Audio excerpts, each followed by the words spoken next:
시즌이야. 실내로 디모크라시 얘가 뭐니? 자선마가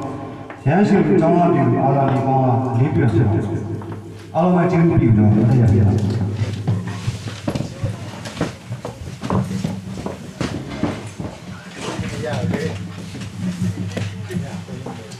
알로 예! 다이 보여왜 걸어 알라로와 라요 내내 자 서울에 비어 5초 아우산에 거 아자리 가우상 지면 라요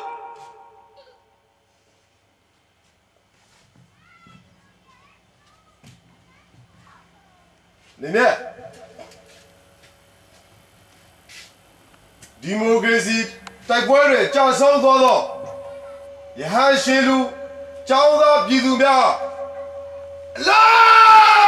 ယူ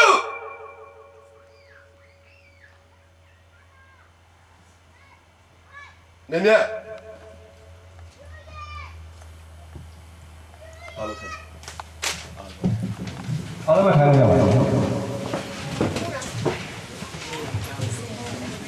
အစီအစဉ်ပေါင်းရADB မှာတောင်းပန်ဒီလိုမှဆွေးနွေးပြောကြတယ်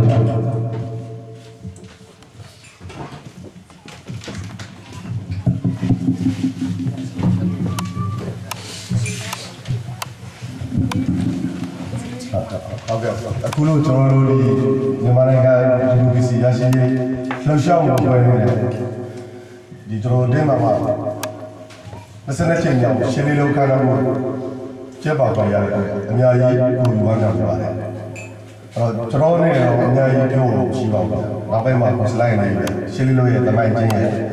ရှင်းလင်းလုံးကိုပေါ်ပေါလာတဲ့ဒီမြန်မာနိုင်ငံဆရာအကြောင်းသားများတို့ပဲတောင်းတာပတ်သက်ပြီးတော့ရှင်းလင်းပြတာတော့ရှိပါတယ်အဲ့တော့ဒီကကျွန်တော်တို့ဒီမှာ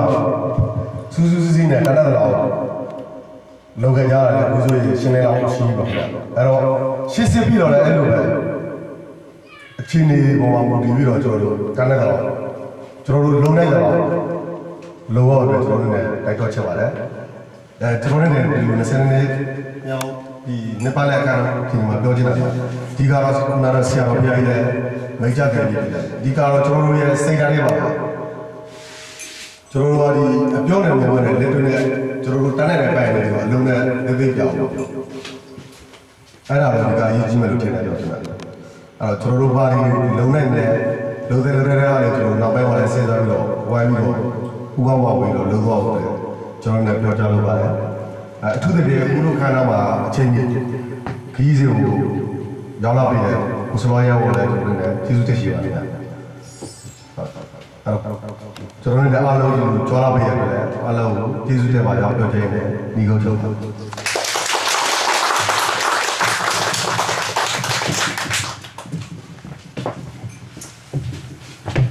အစီအစဉ်လေးရ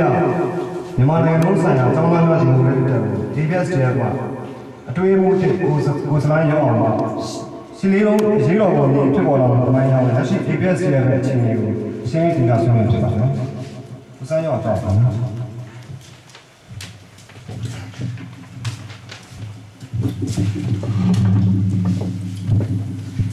အားလုံးမင်္ဂလာပါအခုတော့အားလုံးရဲ့ဒီထဲမှာရှင်းလေးလုံးရှိနေတယ်ရှင်းလေးလုံးမမေ့သေးဘူး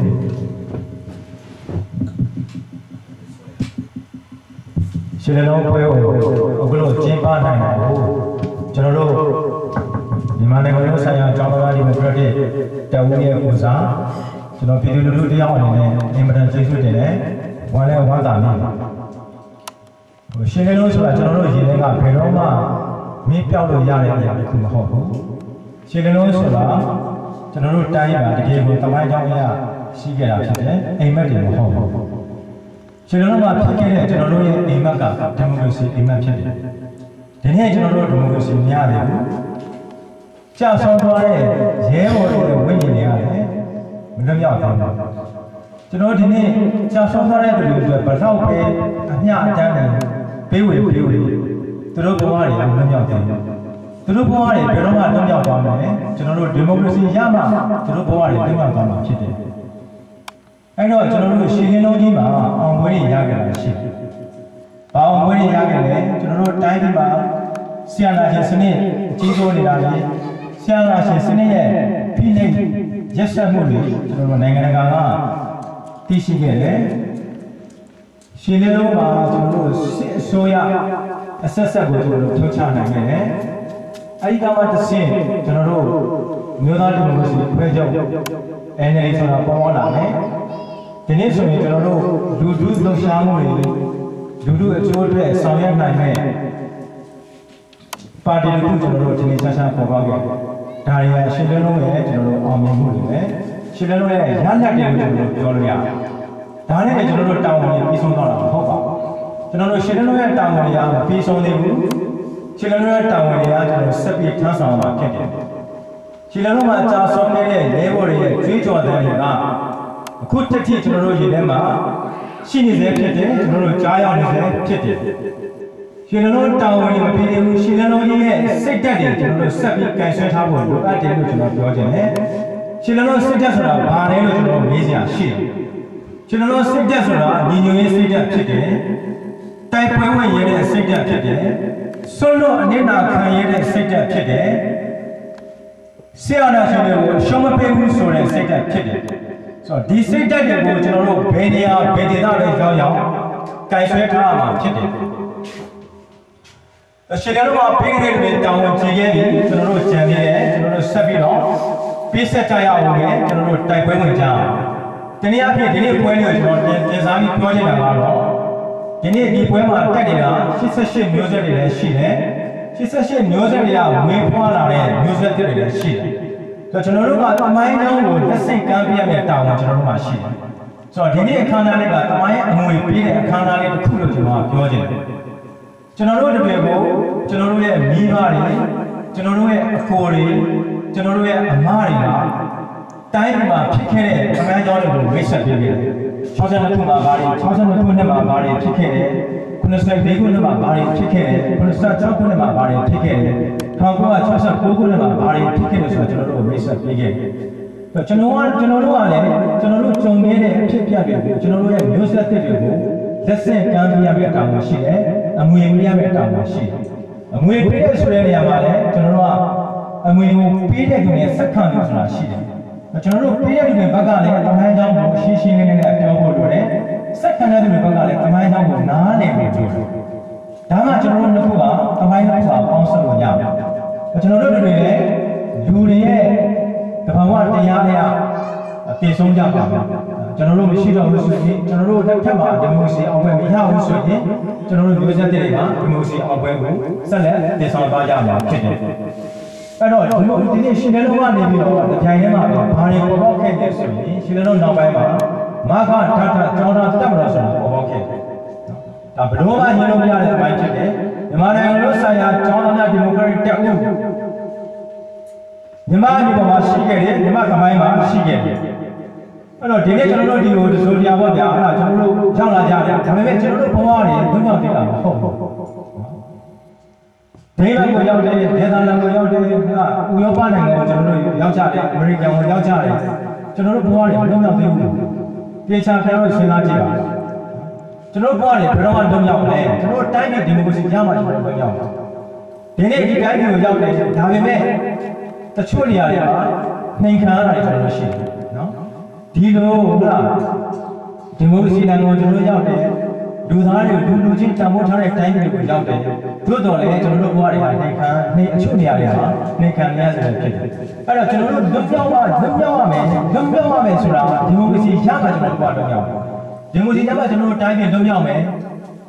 လွတ်မြောက်မှကျွန်တော်တို့တိုင်းပြည်ကဘာမှာတန်းတူအစစ်တမ်းမိတဲ့နိုင်ငံတစ်ခုကျွန်တော်တို့ဖြစ်လာပါဒါမှကျွန်တော်တို့ပြည်လွတ်မြောက်ပါဒါဘယ်နေရာဘယ်ဒေသပဲကြောင်းကျွန်တော်တို့ဘဝတွေမလွတ်မြောက်တဲ့ဘူးဆိုတာကိုကျွန်တော်တို့ရင်ထဲမှာမှတ်သားထားဖို့ကျွန်တော်တို့လိုတယ်အဲ့တော့ကျွန်တော်ရောက်ရနေရာတိုင်းမှာလည်းကျွန်တော်တို့တိုင်းပြည်နဲ့ပတ်သက်တဲ့အလုပ်ကိစ္စအဘောပါကိုဆောင်ရွက်ကြအောင်ဒီနေ့ကျွန်တော်တို့မာကာရအနေနဲ့နားလည်ထားတာကကျွန်တော်တို့တိုင်းပြည်လွတ်မြောက်ဖို့အတွက်ဆိုရင်ကျွန်တော်တို့ပဲရက်တည်လို့မရဘူးဒါခင်ဗျားတို့တွေပဲနိုင်ငံတော်မှာရှိတဲ့အင်အားစုတွေပဲလှုပ်ရှားလို့မရဘူး ပြည်တွင်းမှာရှိတဲ့လူတွေကြီးပဲထုတ်ရှားလို့မရအောင်အဲ့တော့ကျွန်တော်တို့နားလဲတာကအင်အားစု3စုပေါင်းစပ်ပြီးတော့မှရမယ်လို့ကျွန်တော်တို့နားလဲတယ်အဲ့တော့ကျွန်တော်တို့နေဆက်ဒေသမှာရှိတဲ့အင်အားစုတွေရှိမယ်ပြည်တွင်းမှာရှိတဲ့အင်အားစုတွေရှိမယ်ကျွန်တော်တို့နိုင်ငံတကာမှာရှိနေတဲ့အင်အားစုတွေရှိတယ်အဲ့ဒီအင်အားစု3စုဟန်ချက်ကြီးလှုပ်ရှားမှကျွန်တော်တို့အောင်ပွဲရရနော်ကျွန်တော်တို့တိုင်းပြည်ရဲ့ပြဿနာကိုကျွန်တော်တို့ကိုယ်တိုင်ဖြေရှင်းရမှာအမေရိကန်လည်းလာပြီးတော့ကျွန်တော်တို့ကိုကူညီပေးမှာမဟုတ်ဘူးကုလသမဂ္ဂလည်းကျွန်တော်တို့လာပြီးတော့ကူညီပေးမှာမဟုတ်ဘူးဘယ်သူမှကူညီပေးမှာမဟုတ်ဘူးကျွန်တော်တို့တိုင်းပြည်ပြဿနာကိုကျွန်တော်တို့ကိုယ်တိုင်ဖြေရှင်းကြအောင်ကျွန်တော်ယုံကြည်တာကျွန်တော်တို့ပြဿနာကျွန်တော်တို့ဖြေရှင်းကြရမယ်ဒါကျွန်တော်တို့ရဲ့အရေးဖြစ်တယ်ကျွန်တော်တို့တစောတရားဖြေရှင်းနိုင်မှဆိုတော့နိုင်ငံတကာကလည်းဝင်ရောက်ကူညီတာမျိုးတွေဖြစ်နိုင်တယ်အဲ့တော့ကျွန်တော်တို့အဲ့အိမ်မက်တွေနိုင်ငံတကာအိမ်မက်တွေကျွန်တော်တို့မှတ်လို့မရအောင်ကျွန်တော်တို့ကခြေတင်ချက်တွေရှိတယ်ဟုတ်လားခေါင်းတွေရှိတယ်နော်ထုံလေးတစ်ကောင်းပဲနိုင်ငံမှာရှိတဲ့အင်အားစုတွေရှိတယ်အဲ့ဒီအင်အားစုတွေကျွန်တော်တို့စွစွစီစီညီညီညွတ်ညွတ်နဲ့တိုက်ပွဲဝင်ကြအောင်ဒီနေ့စစ်အာဏာရှင်စနစ်ကိုကျွန်တော်တို့လက်ဖြတ်တောင်းလို့မရဘူးစုတောင်းနေလို့ကျွန်တော်တို့မပြီးဘူးဟုတ်လားအစည်းအဝေးတွေလုပ်နေလို့ကျွန်တော်တို့မပြီးဘူးတို့တိုက်မှရတယ်တိုက်မှရတယ်ဆိုတဲ့နေရာမှာလည်းကျွန်တော်တို့နီလန်းပေါင်းဆိုကျွန်တော်တို့တိုက်ရမှာဖြစ်တယ်အဲ့တော့တာဝန်ကျတဲ့အခမ်းအနားတွေရှိပါတယ်ကျွန်တော်တို့မြန်မာနိုင်ငံလုံးဆိုင်ရာကျောင်းသားဒီမိုကရက်တစ်တပ်ဦးကျွန်တော်တို့ဘယ်နေရာမှာရှိလဲလက်နက်ကင်တော်လှန်ရေးလက်နက်ကင်တိုက်ပွဲဝင်ရမယ့်အခမ်းအနားမှာရှိတယ်ကျွန်တော်တို့တာဝန်ကလက်နက်ကင်တိုက်ပွဲဝင်ရမယ့်တာဝန်ဖြစ်တယ်ကျွန်တော်တို့ကလက်နက်ကင်တိုက်ပွဲဝင်ကြအောင်ဒီ NLD မြို့သားဒီမိုကရေစီဖွဲ့ချုပ်ရဲ့တာဝန်ကဘာမှတာဝန်ရှိတယ်ဟုတ်လားသူကငြိမ်းချမ်းစွာလူထုကိုဥဆောင်ပြီးတော့နိုင်ငံရေးကတိုက်ပွဲဝင်ရမယ့်တာဝန်ရှိတယ်နော်အဲ့တော့ကျွန်တော်တို့ကသူ့တာဝန်ရှိရမှာကိုသူ့တာဝန်ကျွန်တော်တို့သွားပြီးယူလို့မရအောင်ကျွန်တော်တာဝန်ကိုကျွန်တော်လာယူလို့မရဘူးနော်အဲ့တော့နိုင်ငံမှာရှိတဲ့အင်အားစုတွေတာဝန်ကဘာလဲဟုတ်လားကျွန်တော်တိုင်းမှာဖြစ်ပျက်နေတဲ့ဟာတွေကိုတန်တမန်နီးနားအရာကိုရောက်နေရရက်ကကိုရောက်နေတဲ့တိုင်းပြည်မှာရှိတဲ့အစိုးရတွေကိုစီယုံရမယ်လှုပ်ရှားအောင်ဒါကနိုင်ငံမှာရောက်နေတဲ့အင်အားစုတွေတာဝန်အဲ့ဒီတာဝန်တွေကိုဟန်ချက်ကြီးလှုပ်ရှားမှကျွန်တော်တို့အောင်ဖို့ရမယ်အဲ့တော့ဒီနေရာမှာကျွန်တော်တို့ရှင်းလင်းလို့တဲ့မာကာဒတာဆွနေတာလေးကိုကျွန်တော်ဆက်ပြီးတင်ပြခြင်းနဲ့အဲ့တော့ကျွန်တော်တို့မာကာဒတာဆိုတာရှင်းလင်းလုံးကနေကျွန်တော်တို့ပေါက်ဖွာလာတာဖြစ်တယ်ရှင်းလင်းလုံးကနေပြီးတော့လက်နက်ကန်တိုက်ပွဲဝင်ဖို့အတွက်ကျွန်တော်တို့ကိုပေါက်ဖွာပေးရတာဖြစ်တယ်ဒီနေ့ကျွန်တော်တို့အနှစ်20ကြော်ခဲ့ပြီးကျွန်တော်တို့ဆက်ပြီးရက်တည်နေစေဖြစ်တယ်မြန်မာသမိုင်းမှာခင်ဗျားတို့ကြည့်ကြည့်ပါနော်လက်နက်ကန်အဖွဲ့အစည်းတွေပေါ်ပေါက်ခဲ့တယ်နော်တိုင်ဒီနေ့ဆိုရင်တိုင်းသားအင်အားစုတွေရှိတယ်တိုင်းသားအင်အားစုကနေလွဲပြီးတော့လက်နက်ကန်အဖွဲ့အစည်းအဖြစ်အနှစ်20ကျော်ရက်တည်ခဲ့တဲ့အဖွဲ့အစည်းဟာမြန်မာနိုင်ငံသမိုင်းမှာကျွန်တော်တို့ပဲရှိတယ်နော်ကျွန်တော်တို့မာကာရဒဆိုတာအတွေးအခေါ်တစ်ခုပေါ်မှာအခြေခံခဲ့တာမဟုတ်ဘူးနိုင်ငံရေးယုံကြည်ချက်တစ်ခုပေါ်မှာအခြေခံခဲ့တာမဟုတ်ဘူးလူမျိုးတစ်မျိုးကိုကိုစားပြုပြီးတော့အခြေခံခဲ့တာမဟုတ်ဘူးနော်ဗမာပြည်ဒီနေ့ကျွန်တော်တို့ရှိတော့ကျွန်တော်18မိနစ်ရှိတယ်ကျွန်တော်တို့အင်အားရပြောမယ်ဆိုရင်တော့900ပေါင်ရင်းကျင်ရှိတော့900ပေါင်ရင်းဆိုကျွန်တော်တို့မိသားစုကအပါပေါ့900ပေါင်ရင်းကျင်ရှိတယ်ဆိုတော့အလုံးလုံးနဲ့တဲ့အချိန်ကကျွန်တော်တို့ရှိတယ်ဒီကျွန်တော်တို့ရှေ့တန်းမှာကျွန်တော်တို့အလုပ်ဖွဲ့နှစ်ဖွဲ့ကျွန်တော်တို့ရှိတယ်အဲ့ဒါတက်မှ1ထဲမှာတစ်ဖွဲ့ရှိတယ်sorry 3ဖွဲ့ရှိတယ်တက်မှ1ထဲမှာတစ်ဖွဲ့ရှိတယ်တက်မှ9ထဲမှာတစ်ဖွဲ့ရှိတယ်ပြီးတော့တက်မှ9ထဲမှာကျွန်တော်တစ်ဖွဲ့ရှိတယ်ဒါကိုကျွန်တော်တို့လုပ်နေတာဟုတ်နော်ကျွန်တော်တို့အဓိကလုပ်နေတဲ့အလုပ်ကတော့၄ခုရှိတယ်နော်ကျွန်တော်ပညာရေးလုပ်ငန်းရှိတယ်ကျန်းမာရေးလုပ်ငန်းရှိတယ်နောက်သိသနာလုပ်ငန်းရှိတယ်လူထုစီးပွားရေးလုပ်ငန်းတွေကျွန်တော်တို့ရှိတယ်ကျွန်တော်အလုပ်၄ခုလုပ်တာပေါ့ဆိုတော့ပညာရေးကတော့ကျွန်တော်တို့အခုကျောင်းဖွင့်လာတာရှိတယ်ပညာရေးကပြောမယ်ဆိုရင်ကျွန်တော်တို့မာကာဒနာစပေါ်ပြီးမကြခင်ကျွန်တော်ပညာရေးလုပ်ငန်းကျွန်တော်စလုပ်တာပဲဆိုတော့ဒီမှာဟိုမြင်းသမီးမှာဆိုရင်ကျွန်တော်ပြောင်းပေါင်းဝင်ကျောင်းတာကျွန်တော်ရှိခဲ့တယ်ခွင့်တော်ကကျွန်တော်တို့ဒီဘိုးဌာနချုပ်ဘက်မှာဆိုရင်လည်းအဲ့ချိန်တော့တောင်လင်မှာကျောင်းလေးတစ်ကျောင်းရှိတယ်89ခုနှစ်မှာလေဆိုတော့အခုတော့အဲ့ဒီကျောင်းလေးကနေပြီးတဖြည်းဖြည်းပေါ့ဗျာကျောင်းသားဦးလေးတိုးသွားလာတော့အခုကျွန်တော်တို့ရောင်နီဦးအခြေခံပညာထပ်တန်းကျောင်းဆိုပြီးကျွန်တော်ဖွင့်လာတာရှိတယ်ဒီနေ့2010 2011ခုနှစ်စာတင်နှစ်မှာကျောင်းသူကျောင်းသားဦးရေ922ယောက်ရှိတယ်ဆရာဆရာမ24ယောက်ရှိတယ်ရုံးဝင်တဲ့3ယောက်နဲ့ကျွန်တော်တို့ကျောင်းဝင်လက်ပတ်တယ်လက်ပတ်တော့2009ခုနှစ်စက်တင်ဘာလနောက်ပိုင်းမှာကျွန်တော်တို့က statement ဆောင်ထုတ်တယ်ဗျာ statement ဆောင်ထုတ်တာကတော့ကျွန်တော်တို့အဲ့ statement ထဲမှာတော့ကျွန်တော်တို့ရှေ့မှာကျွန်တော်တို့ရဲ့လုပ်ငန်းတွေတိုးမြင့်သွားမယ်ဖြစ်တဲ့အတွက်နိုင်ငံတကာမှာရှိတဲ့အင်အားစုတွေနဲ့မာကာဒတာကိုမာကာဒတာနဲ့အတူပူးပေါင်းပြီးတော့ဆောင်ရွက်ကြဖို့ဆိုကျွန်တော် statement ဆောင်ထုတ်လိုက်တယ်အဲထုတ်လိုက်ပြီးတဲ့နောက်မှာပဲကျွန်တော်တို့ NBC ကကျွန်တော်တို့အကူအညီဖြတ်လိုက်တယ်ဆိုတော့ NBC ဆိုတာတော့ဒီ Norwegian Burma Committee ပေါ့ဆိုတော့ Norway ကအဲ့ဒါကျွန်တော်တို့အကူအညီတွေရပ်သွားတယ်ရပ်သွားတော့ကြောင်းလေးပါကျွန်တော်တို့ရပ်သွားတယ်2009မှာကြောင်းရပ်သွားတယ်ကြောင်းရပ်သွားတယ်ကြောင်းအကူအညီရပ်သွားတာနော်ဆိုတော့ကြောင်းဆိုတဲ့အမျိုးကဟို ကျွန်တော်တို့ကဒီနှစ်ကိုတော့ကျောင်းဖွင့်လိုက်အဲ့ဒါငွေကြေးအဆင်ပြေလို့ရှင်းနှစ်ကိုကျောင်းပိတ်ဆိုကျွန်တော်လုံးလို့ရတဲ့အချိန်မျိုးမဟုတ်ဘူး။ဘုရားကျွန်တော်တို့ကအသေးအတန်ကျွန်တော်ငွေကြေးကျွန်တော်ရှာရတယ်။ရှာတဲ့ခါကျတော့ကိုရီးယားနိုင်ငံကဆရာဝန်တစ်ဖွဲ့ကကျွန်တော်တို့ကူညီတယ်။ကိုရီးယားနိုင်ငံဆရာဝန်တစ်ဖွဲ့ကူညီကိုရီးယားမှာရှိ